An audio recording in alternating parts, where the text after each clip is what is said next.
There is a state which beheads and even crucifies its citizens, where those who question its authority are lashed and locked up for years. A state where women lack many basic rights, patrolled by religious police, where children are indoctrinated,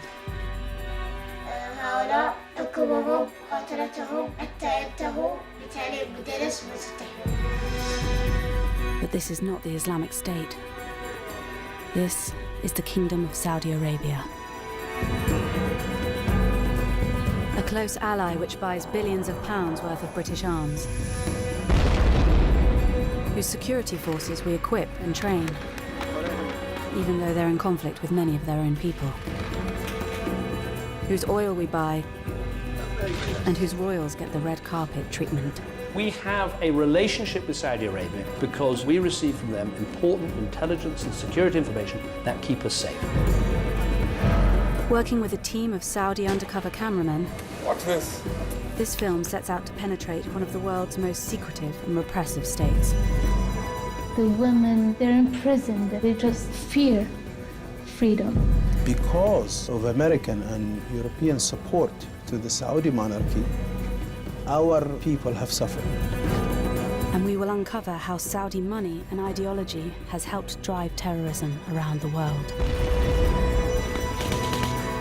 I think there's a very real threat that the ideology that comes from there is posing to us. Morally, we need to make a stand. I think that the chickens are coming home to roost on this one.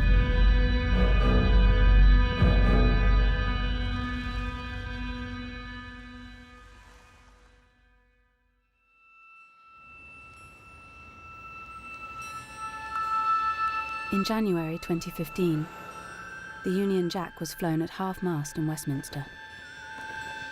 A very special mark of respect for a close ally. The Saudi ruler, King Abdullah, had died. Many world leaders came to the capital city, Riyadh, to pay tribute.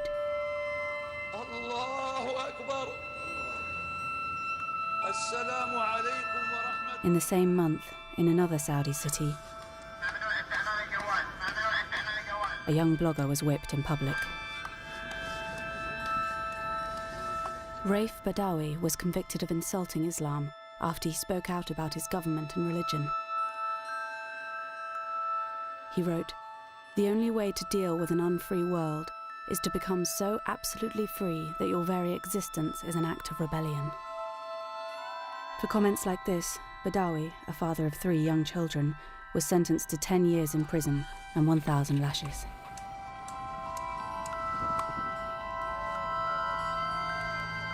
We don't approve of what Saudi Arabia does. We don't like what they do, but they are a necessary evil in combating other regimes. And of course, ultimately, they have a lot of oil. No country is the perfect ally, perfect partner, without any reservations whatsoever. So, you know, welcome to the real world. Welcome to the Premier League.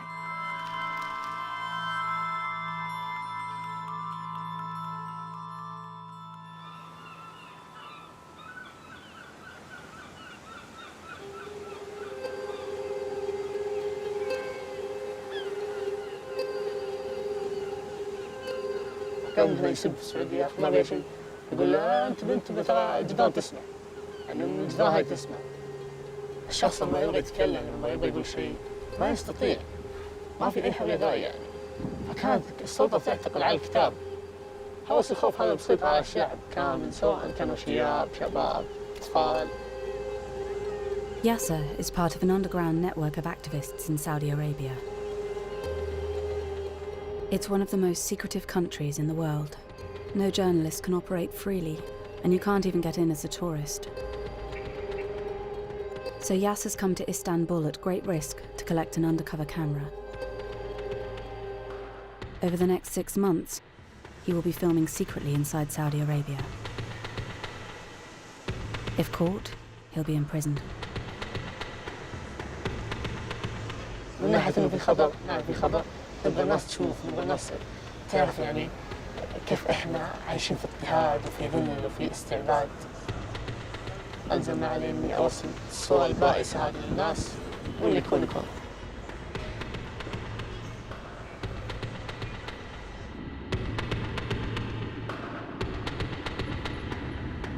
2 days later, Yasser is flying back into Riyadh to begin filming undercover.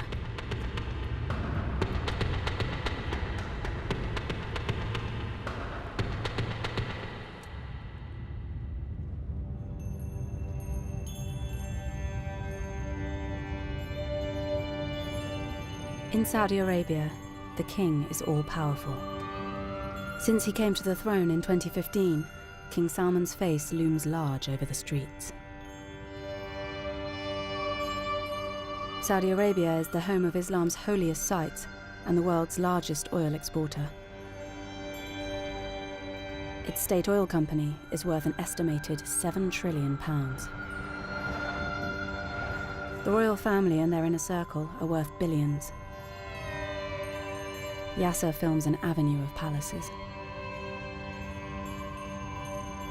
The external face of Saudi Arabia is ostentatious wealth and luxury shopping malls. But the global crash in oil prices has hit the Saudi economy hard. Despite spending billions on social welfare, it's been estimated up to a quarter of the population live in poverty. في 3 عيال وهذه بنت. ايش نعمل؟ ما يقرا البيت ما خرج الشارع.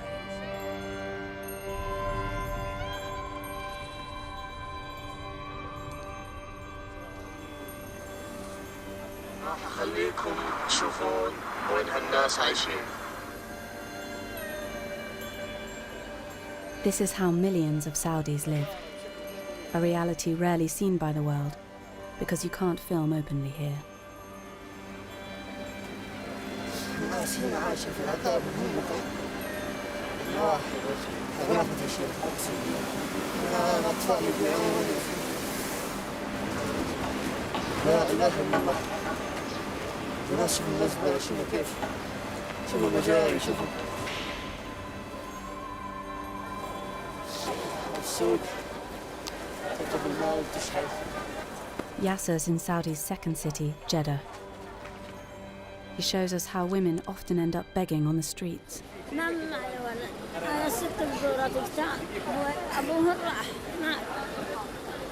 It's estimated only 1 in 5 Saudi women of working age have jobs.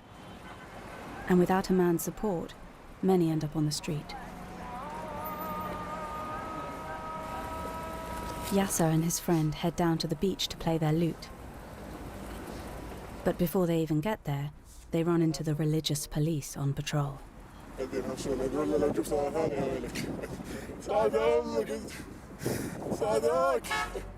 In Saudi Arabia, playing music in public is forbidden by the religious police.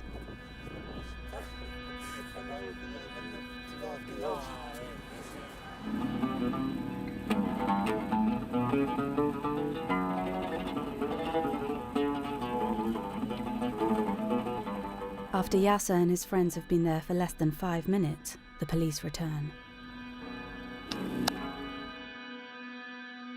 This was the last shot recorded before Yasser's lute and hidden camera were smashed.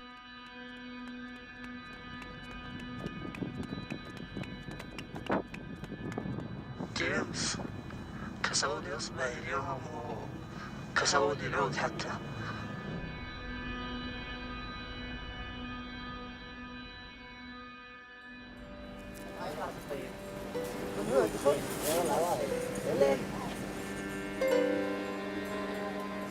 For Yasser and his friends, the religious police are a constant menace. Their official title is the Committee for the Promotion of Virtue and the Prevention of Vice. They patrol the streets and shopping malls, enforcing strict Islamic laws. Activists like Yasser have been filming and sharing clips to expose what they say is their constant harassment.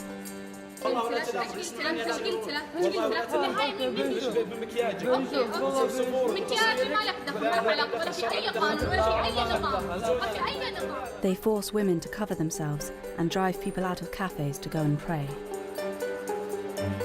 Their strict form of Sunni Islam is known as Wahhabism. It is the religion on which Saudi Arabia was founded.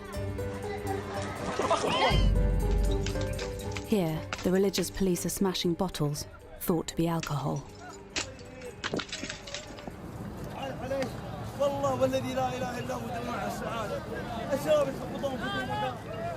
The majority of Saudis are thought to support the state Wahhabi ideology. Filming secretly in a mosque, Yasser records this preacher spreading hatred of other religions.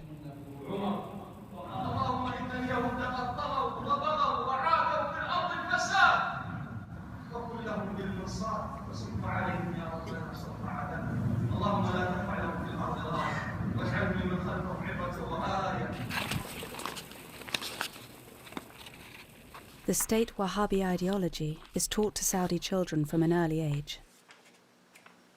Yasser films a 14-year-old Saudi boy showing him the books they use at his school. Books made in Saudi Arabia, but exported to the world. طبعا الشيعة والكفار المسيحيون هؤلاء حكمهم مقاتلتهم حتى ينتهوا طبعا هؤلاء سينحرون بتعليم مدرس مسيحي. The textbook doesn't just attack other religions. It portrays the Shia Muslim minority at home as the enemy. طبعا ناخذ عن الشيعة انهم رافضة مقاتلتهم وإبعادهم عن دين الإيمان لأنهم كفار ونقاتلهم حيث أمرنا دين الإسلام. The Saudi education system has been intended as an insurance policy, as a security measure to protect the ruling family and to mislead millions of students into hatred of other religions, other cultures, and into the worship of the Saudi ruling family. Saudi Arabia is said to have made some progress reforming its textbooks, removing the worst examples of prejudice. But these books are still found in mosques and schools around the world, everywhere from Britain to areas of Syria controlled by ISIS. No wonder thousands of Saudis joined ISIS and other terror group, because they were trained in Saudi schools. From the foundation of Saudi Arabia, the support of the religious establishment has been central to the royal family's grip on power. The regime uses traditional Islamic punishments. Executions are often carried out publicly with one sword blow to the neck. The headless bodies are sometimes then displayed publicly. According to human rights groups, King Salman has asserted his rule by stepping up the rate of executions to its highest level for 20 years. In 2015, Saudi Arabia executed 157 people. This Burmese woman was convicted of killing her stepdaughter.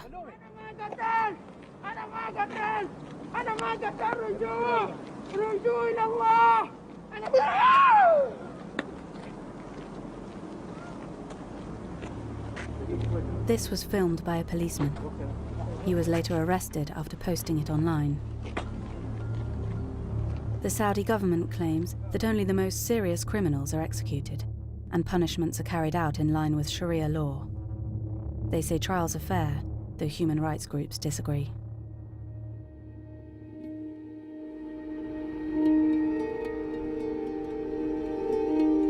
في النهاية تكمل فهم العرضيين تسجيلهم تعتقلهم تعتدي عليهم.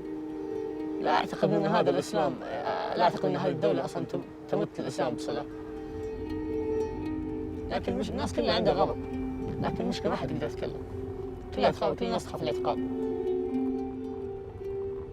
هم كلهم يبغون يخلون كل شيء بالخفي، لأنه لو سمحوا بالحرية وبالكلام يعني بتكون بداية سقوط نظامهم يعني.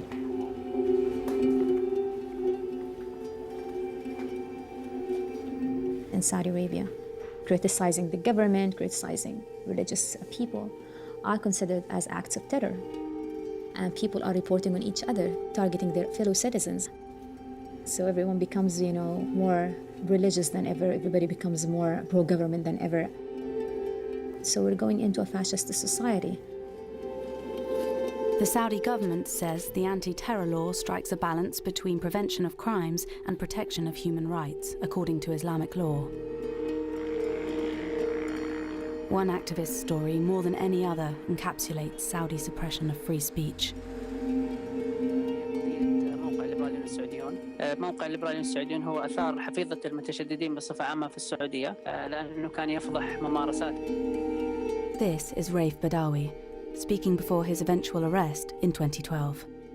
وعلى وجه الخصوص ممارسات هيئة الأمر بالمعروف والنهي عن المنكر، فذلك حملهم على محاولة تخويفي ومحاكمتي في الموقع الليبرالي السعوديون على أنه يسيء للإسلام. هذه الساحة ومسجد جبالي في جد الأخ خالد بدوي. أنا أعتقد أن رايف شخص أبدع برايه بكل احترام، لم يرفع سلاح، لم يقتل أحد، لم يفجر، لم يكفر مثل ما فعلت السلطة.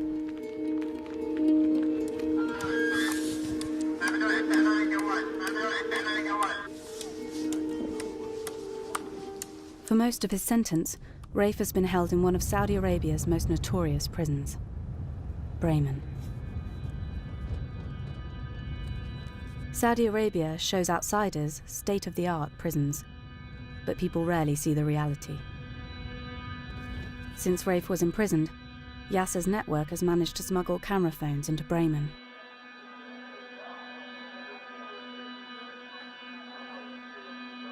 What they found was chaos and lawlessness, and prisoners injecting themselves.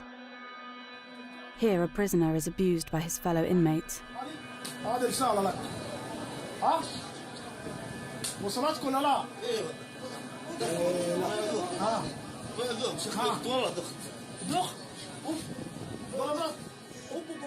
The British government had approved a £6 million contract to train Saudis on how to run its prisons. Amid the international outcry about cases like Raif Badawi's, it decided to cancel the deal, saying it was focusing its resources on domestic priorities.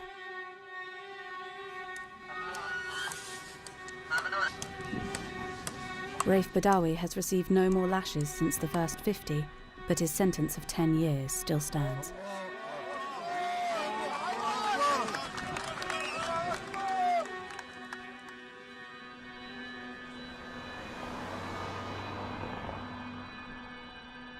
Thousands of miles away, his wife Ensaf and 3 children have received asylum after escaping Saudi Arabia. They haven't seen their father for 4 years. أنت بتعرف وين بابا؟ وين؟ بالسجن. بالسجن ليش؟ ليش ما أعرف. شو عمل؟ بس هو ما عمل شيء، بس لأنه كتب وبعدين هذا وبعدين راح على السجن. بقول يا ريت إنه أرجع وأقول له إنه ما يكتب هذا. When does he think he will see his dad again? بس أنا نفسي إنه يجي اليوم. وفكرك إمتى رح تشوفه؟ ما أعرف. 10-year-old Dudi and his sisters only get very rare phone calls with their father from prison. Their mother Ensaf works tirelessly to keep up the family's morale and to raise pressure for his release. يلا ابغى اسمع مريم ايش حتعمل لما بابا يجي؟ هركض حبيب بابا. حاولكم كمان انتوا الاثنين وحاورجي البيت. بعدين حنروح على السينما. بعدين حناكل ونشتغل شيء. بعدين حتمري انتي وبابا كمان. اوه بس دحين ما هو قاعد يدق يعني. والله صح اني انا برا السجن، بس كأني في سجن كمان، يعني انه لما يكون اغلى شيء في حياتك مش موجود، اولادك صار لهم 4 سنين ما هم شايفين ابوهم، اكيد ده شيء صعب، بس انه ماشيين مكملين. Ensaf's campaigning and international pressure mean that Rafe's case is up for review in the Saudi courts. والله بصراحة أنا دائما عندي أمل قبل السنة الجاية إن شاء الله على نويل هذا يكون رايف معانا ومن زمان. بس لحد الآن لسه ما جاني ولا أي خبر كويس من السعودية.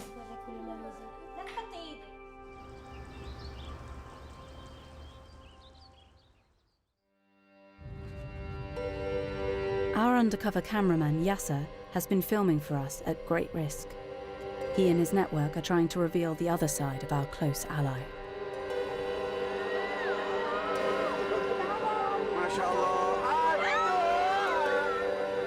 Saudi Arabia doesn't allow tourists, and they don't allow journalists to operate without minders. So we're flying into Riyadh as businessmen after setting up a fake company.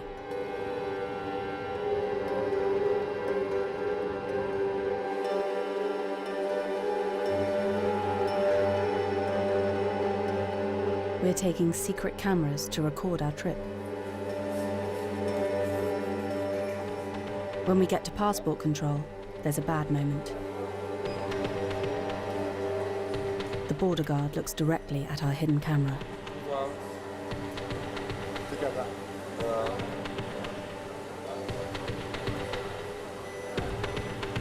Off glass.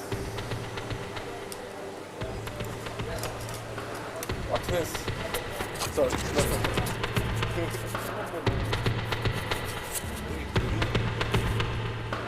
Now we're in Saudi Arabia. All filming we do is forbidden. Our cover story is that we're here for a business conference. On the way, we visit one of Saudi Arabia's most notorious landmarks, known as Chop Chop Square. It's the scene of many of Saudi Arabia's public punishments, and there's a heavy police presence. It has drainage for the blood from the executions.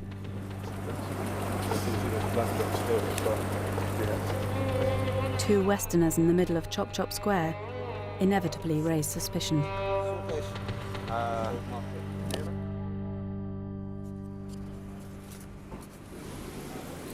We're going to a cyber-security conference representing CyberSafe UK, a company we've set up for this trip. We've been placed right next to the Ministry of Interior, the very people who arrest activists like Raif Badawi. And we're approached by two senior police officers. Good morning. Hello, I'm Sam. Nice to meet you. Aziz, how are you? Hello. How are you? Good to meet you. Good to meet you. Very nice to meet you. So CyberSafe UK. Yes. Okay. We're a cyber insurance company. Is it a threat also for Saudi businesses? Yes, of course. And what's your cyber insurance? This man is head of cyber security for the Saudi police. He's keen to talk about his connections to Britain and America. It's a very good experience, honestly, with the Phoenix Police Academy. Yeah, amazing. So a lot of senior Saudi police will go to America for training. Yes, yes. And also I had 3 training courses in UK. Tough? Yeah. British police officers? Oh my God. The British government has been reluctant to make public details about its contract to train the Saudi police.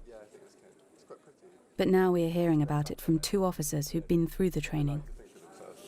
And was that the British government or was it private? And we take College of Police. College of Police. Brighton. Brighton. Coventry. Coventry. Coventry. Wow.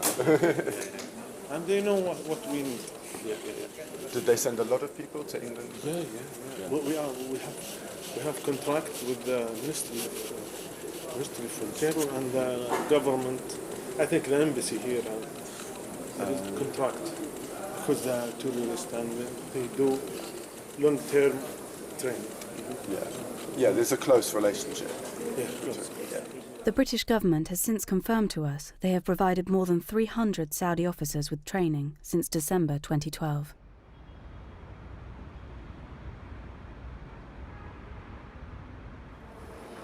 Despite some reforms in education, employment and politics in recent years, women still don't have the same legal rights as adult men. Women can't drive and struggle to perform many simple tasks such as going to the doctors without a male guardian. شوف مدت يدك هذه اقول لك هاي In some cases of abuse, the authorities do act, but if a woman is the victim and tries to report it, the police may tell her she needs a male relative to file a complaint. This is a tribal society, and it's been kept this way. Violence is a symptom of the position of women in a society because it reflects how people view the roles of women. The philosophy of the government is to keep the control of the man, or the power of the father, basically. So violence is used as a disciplinary way or a controlling way. But some women in Saudi Arabia are starting to fight back. One woman has become the figurehead for the new women's rights movement. It's to meet her that we've come to Saudi. Loujain Hathloul is Saudi Arabia's most prominent women's activist, a constant thorn in the side of the regime.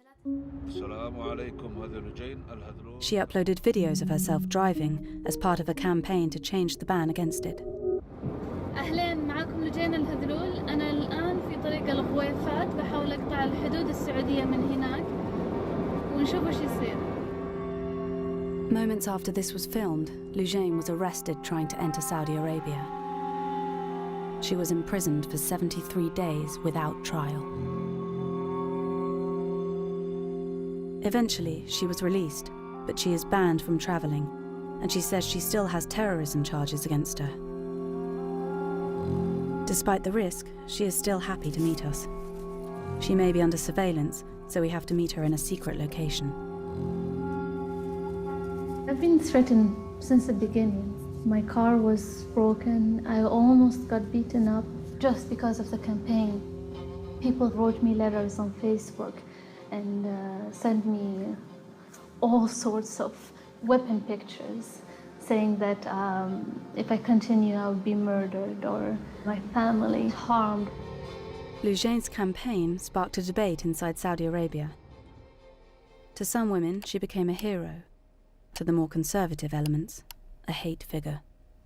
I try to represent their rights. Some of them don't believe that it's their own rights. They refuse it, they reject it. But I believe that they're imprisoned in their own old raising, their old mindset, or they just fear freedom. Although banned from activism, Loujain hasn't stopped campaigning. She's registering as a candidate in the 2015 municipal elections, the first in which Saudi women can participate. سجلت خلاص؟ سجلت. It's scary. I'm not saying it's not scary, but I'm continuing. I am not stopping. I'm stepping, shaking while stepping, yes, but I'm not giving up.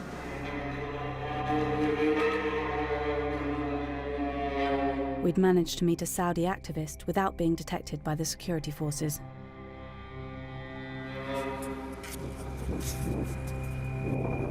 But when we get back to the hotel, there's a shock. The fake company website we've set up has been hacked. That's pretty dark. I think we get out. Yeah.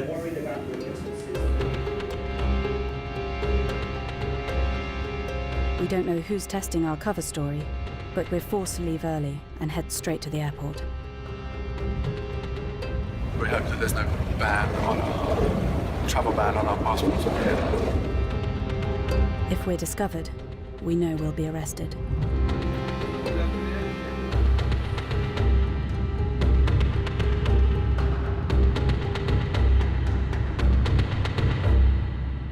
We'd got out, but Yasser is still filming inside.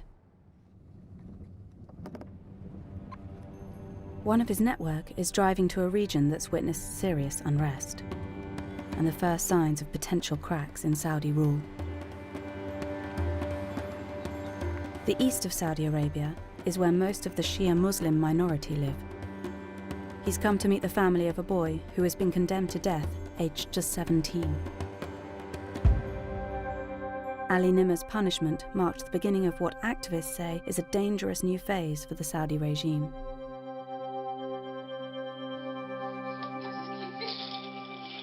ما تفاصحي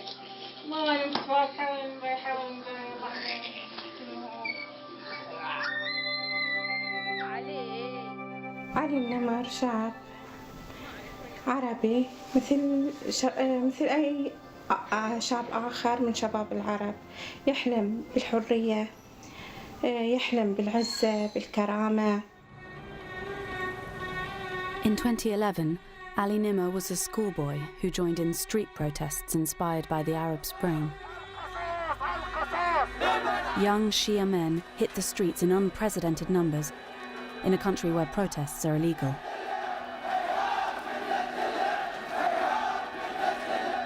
As the days passed, the confrontations with the security forces became more intense.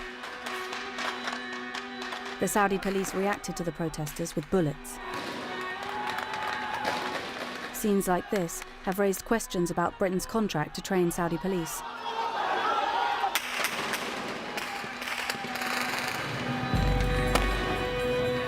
Protests sprung up in other parts of the country, and activists like our cameraman Yasser sensed weakness in the regime for the first time. كان عندي شعور إنه إحنا ننتصر، خلاص يعني جاءت اللحظة اللي خلاص إحنا نتغلب على هؤلاء المستبدين اللي عشرات السنين استبدوا فينا واستعبدوا لنا.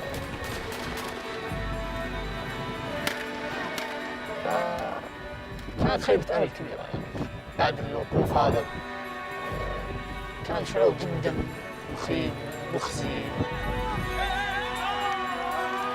Eventually, after tens of protesters were killed and many more arrested, the regime succeeded in putting down the uprising.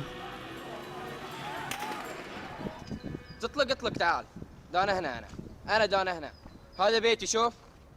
Ali recorded his anger at the police's reaction in this confrontation outside a police station. ما عندي شيء أنا ما عندي لك كاميرتي. أنت قاعد تطلع في بيتي عشان كذا أنا قاعد. Soon after this was recorded, Ali was arrested. He was charged with numerous offences, including throwing a Molotov cocktail and organising protests by text message. His family say he was tortured into confessing. اتصل علي من الرياض، سمحوا له بالاتصال وقال أن هناك أوراق في المحكمة وفيها حد الحرابة. علي طفل صغير سألني بابا إيش حد الحرابة؟ علي سألني إيش حد الحرابة بابا؟ The punishment for treason is beheading, followed by being publicly crucified.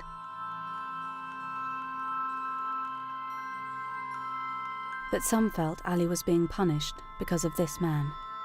Sheikh Nimr was Ali's uncle. He was seen as the spiritual leader of the protests.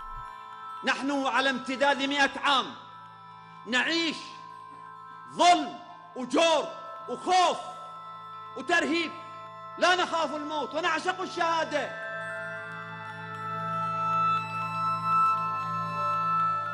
طبعا صعب يعني ليلي ونهاري الذكرى ما يغيب عن بالي، على طول ذكر علي موجود في بالي، على طول لساني يلهج بالدعاء إليه، بالفرج إليه.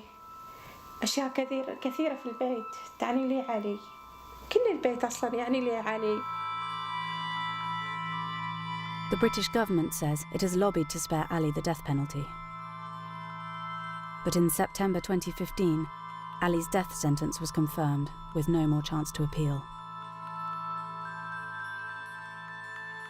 In the same week, it was revealed Saudi Arabia was made the chair of a UN Human Rights Council panel of experts.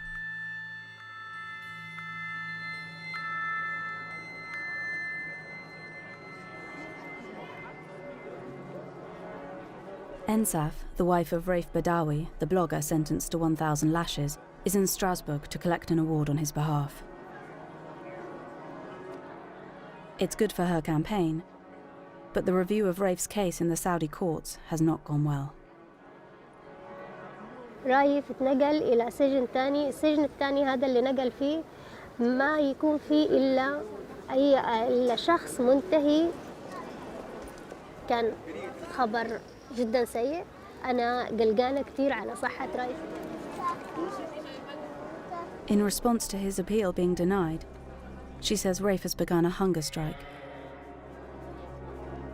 خبرتهم إنه نقل سجن جديد بس ما خبرتهم إنه مغرب عن الطعام. حرام يعني أولادي تعبوا من كتر ما هم يتلقوا أخبار، يعني حرام سنهم فقدوه بسبب إنهم يتلقوا أخبار أكبر من سنهم. مجرد ما إني أشوف أولادي كمان يعطوني القوة، يعطوني كمان الأمل. المعاكس للموضوع رايف إنه بعيد عن أولاده، الحكم اللي صدر ضده كان حكم كتير قاسي.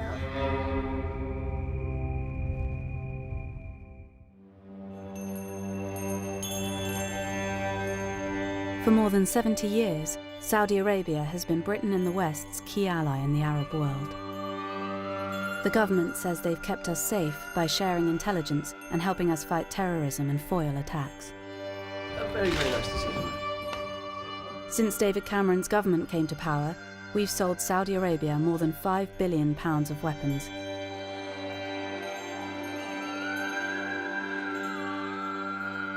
Saudi Arabia has been a very important partner.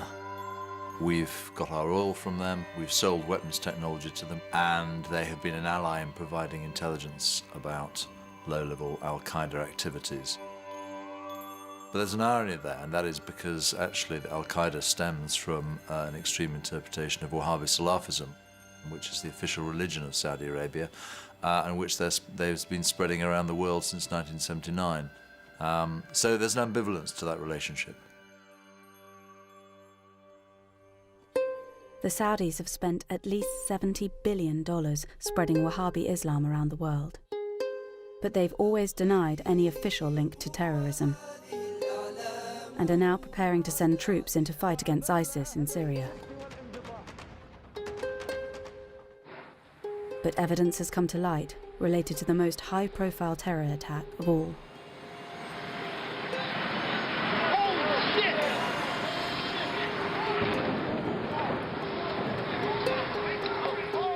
15 of the 19 hijackers on 9/11 were Saudi citizens.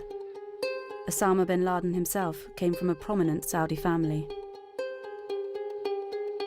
It prompted the United States to investigate Saudi links to terrorist organizations. There were individuals within the Kingdom of Saudi Arabia, some of them prominent citizens, some of them people with ties to the royal family, who were funneling funds to all kinds of activities. We saw tremendous amounts of money were going to promote a Wahhabi variation of Sunni Islam. And that led to, I think, mostly unintended consequences, but they should have been recognizable consequences. According to US government documents we've obtained, a pattern emerged of Islamic charities supporting terrorism. The CIA reported that governments in the Islamic world had supported the charities' religious activities, but were unable to monitor them or how their money was used. The name of one charity came up repeatedly: the Saudi High Commission for Bosnia and Herzegovina. It was set up in Sarajevo by Saudi Arabia and provided more than £300 million in aid for Bosnian Muslims. The Saudi High Commission was a significant state-funded charity, and it was tied in certain instances to financing terrorism, in particular in Bosnia, for example. There were people within this institution who were funneling funds to terrorist groups at the time.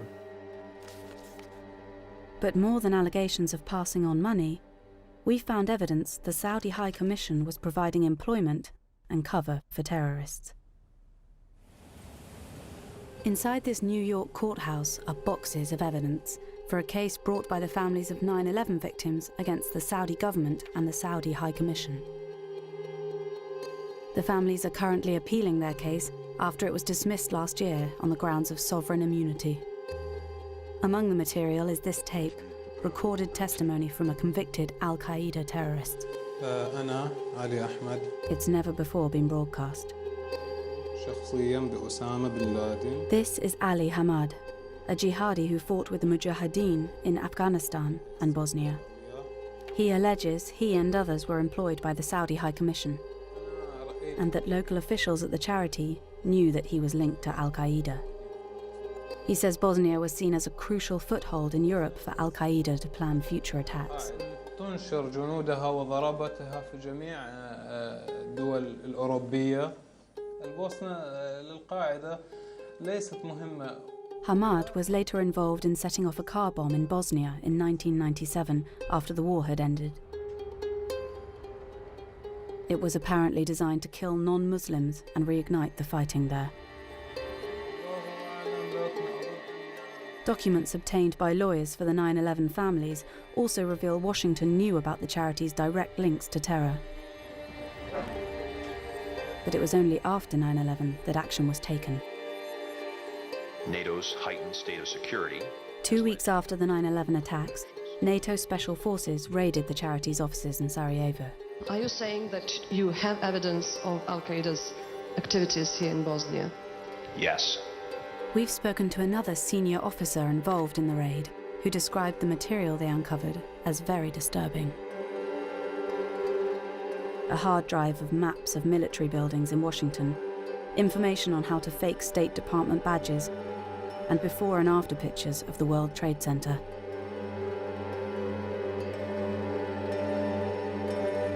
The scope of the evidence, the number of people with terrorist connections who were affiliated with this organization, the amount of money that flowed out of it undermines the notion that it was a purely legitimate humanitarian organization. There was certainly something else going on.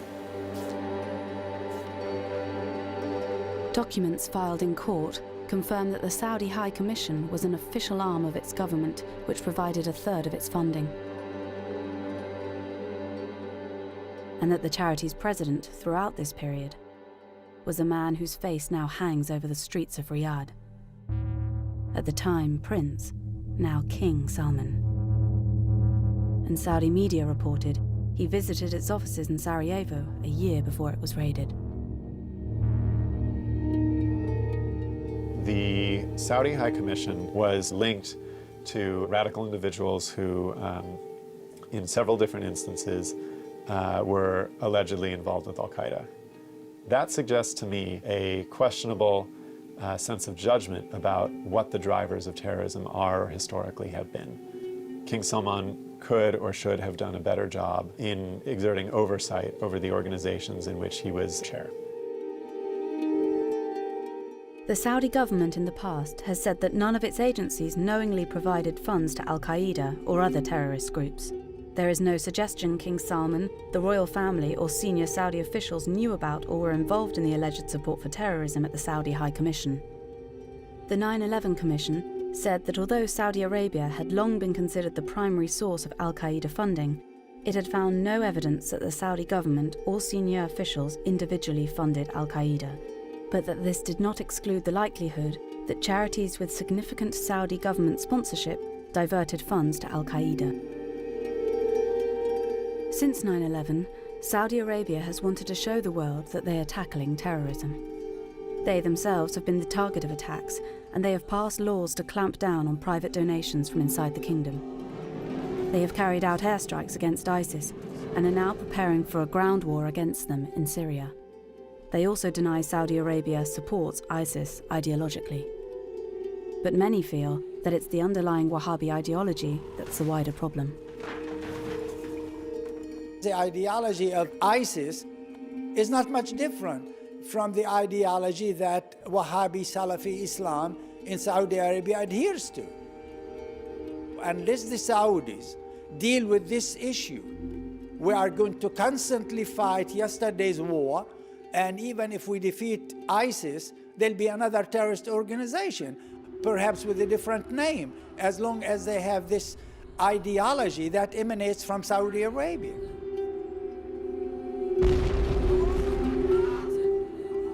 I think our national interest needs to take into account the very real threat that the ideology that comes from there is posing to us. And we see this in Daesh, we see it in ISIS, we see it in our domestic terrorism. And so I think that morally we need to make a stand. I think that the chickens are coming home to roost on this one.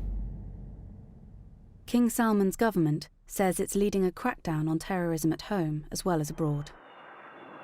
They've led a coalition against an uprising by a Shia militia in neighbouring Yemen, using British and American weaponry in a widespread bombing campaign.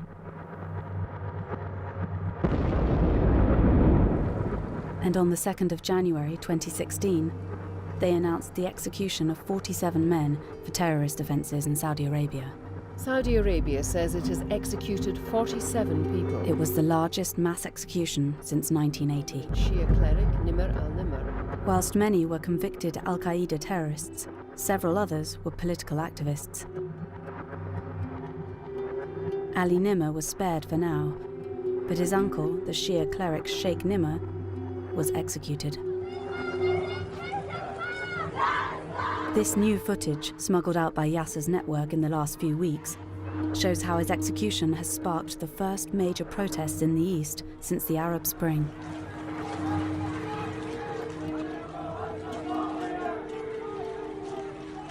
أنا شخصياً أعتبر أن السيف مسلط على رقبته. يتوقعون أن تكون هناك ارتدادات، يتوقعون أن يكون هناك فلتان في الشارع. فما بالك لو لا سمح الله أقدموا على الإعدام.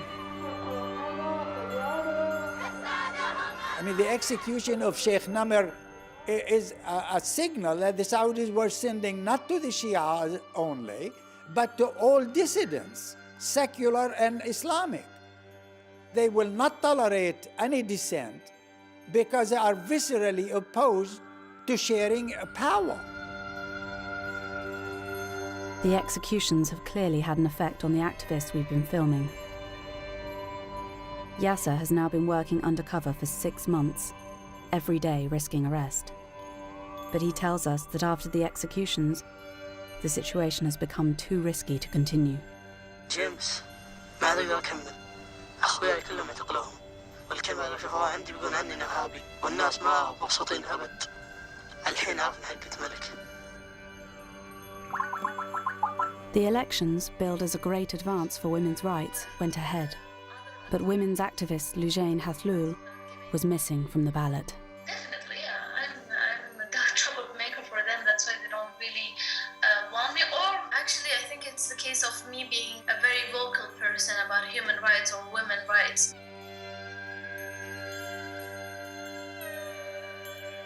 Unfortunately, the religious establishment is not really aligned with any of the economic, social, or best interests of the 30 million people living in Saudi Arabia. Their needs and best interests and voices should be heard, and it will continue to be an issue for the people and for the political system until it's resolved. It's not going to go away because people are being imprisoned or even executed.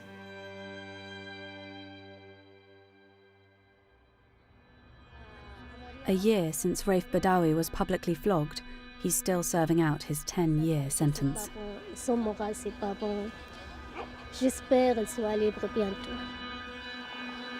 His wife Ensaf hasn't heard from him since the executions happened. بصراحة يسألوا هم الفترة هذه كتير ليه بابا ما عاد يتصل. ما عندي جواب. لهم ما بعرف. لأنه فعلا أنا ما بعرف ليه. كل الأخبار اللي نسمعها ما أحب أحكي عنها عشان ما يجي خلط في راسي، فما أحب إني أحكي عنها. أحب إنه دائما أنا مقتنعة قناعة تامة عن إنه كل اللي قاعد يصير مختلف عن قضية رايف تماما.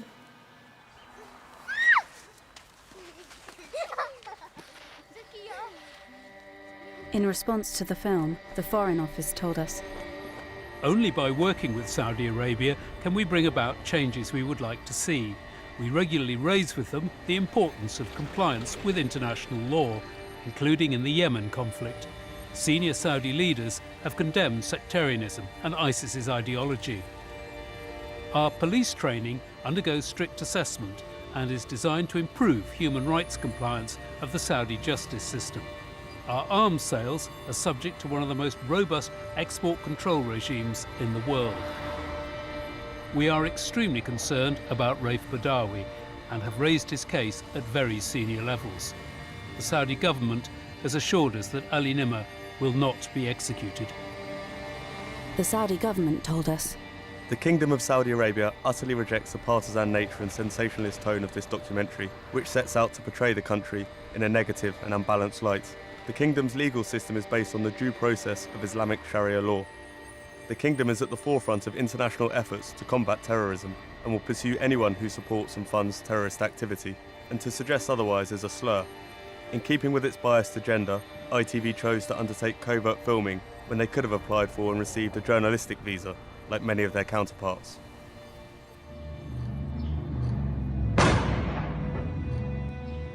Activists say they're being forced underground, but with the spread of phones and cameras, it has become impossible for the regime to control what the world sees.